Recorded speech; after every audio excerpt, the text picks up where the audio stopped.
Hey everyone, we are launching a new series, RoboRequest. You ask, we build. Each month, we bring your ideas to life with an exciting robotics project. This time, we are building a firefighting robot that detects and extinguishes flames autonomously. A huge shout out to Abdul for this awesome idea. Stay tuned and keep your requests coming. Now let's get into it. In this project, we'll use an Arduino Uno as the brain, 3 flame sensors to detect fire, 1 servo motor to direct the water spray, 1 water pump with flexible pipe, 1 single channel 5V relay module to control the water pump, 1 L298N Motor Driver to move the robot, 1 screwdriver, 1 double battery holder with switch and 1 single battery holder to power the relay and the pump, 3 lithium ion batteries, 1 USB cable to upload code to the Arduino board, and an acrylic car chassis to mount all components and ensure stability.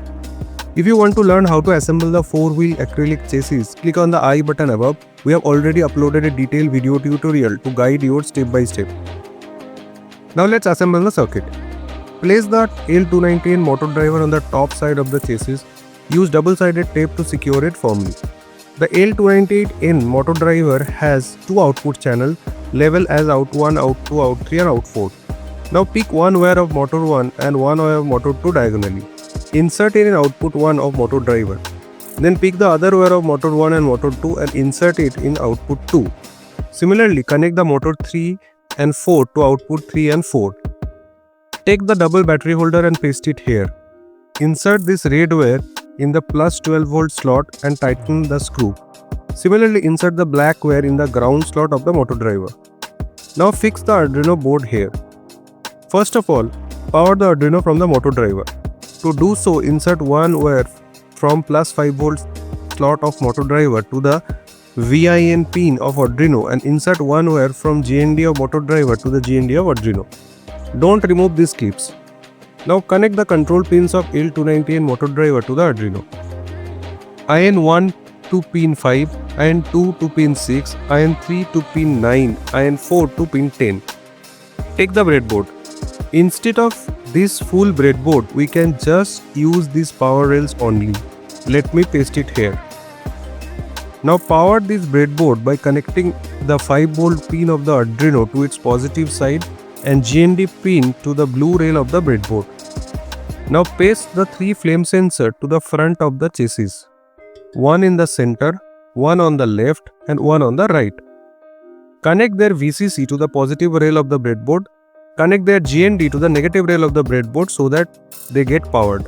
Now connect 3 flame sensors to the Arduino as follows. Center sensor to A0, left sensor to A1 and the right sensor to A2. Next, place the servo motor at the top front of the chassis.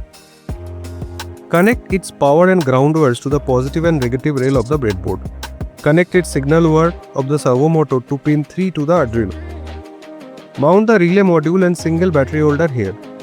Connect the VCC pin of the relay module to the positive rail of the breadboard.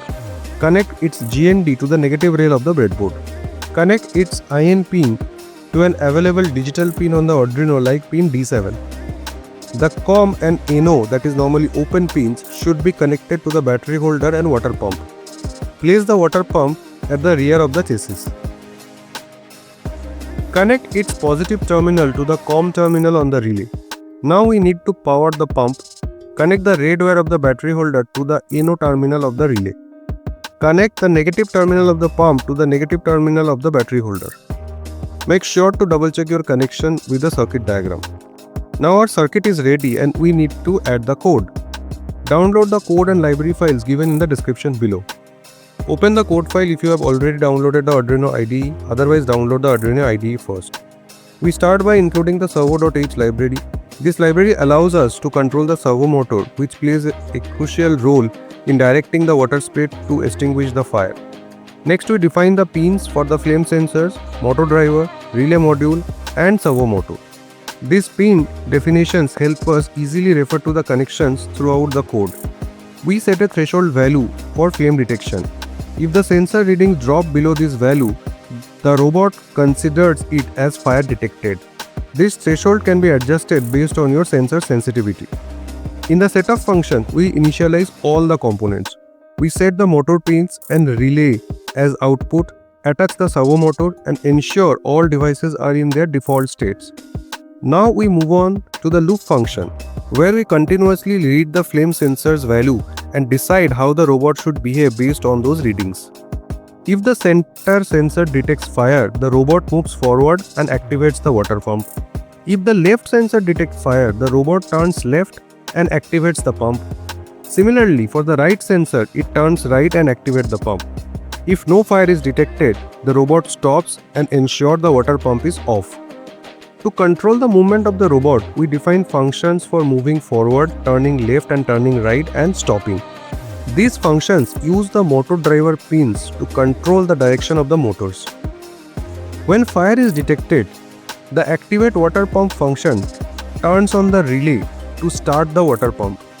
It also moves the servo motor from left to right to cover a wide area while spraying water. To conserve water and power, the deactivate water pump function ensures the power is off when no fire is detected. It also resets the servo motor to its center position. Finally, we use the serial.printin statements throughout the code to monitor the robot's behavior in the serial monitor. This is especially useful for debugging and understanding how the sensor and motor respond. And that's it. Now upload your code to the Arduino. Connect the Arduino Uno to your computer using the USB cable. Then select port and board in the same menu and select Arduino Uno. Now upload the code by clicking the upload button. And now with everything connected and code uploaded, place a small water container securely on the back of the robot. Dip the water pump into it. Insert the batteries into the holder and switch it on. The robot uses 3 flame sensors to detect fire in different directions, left, center and right. Once a flame is detected, the robot moves towards it.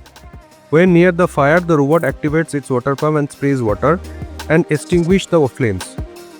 I hope you found this tutorial helpful. Thanks for watching our tutorial.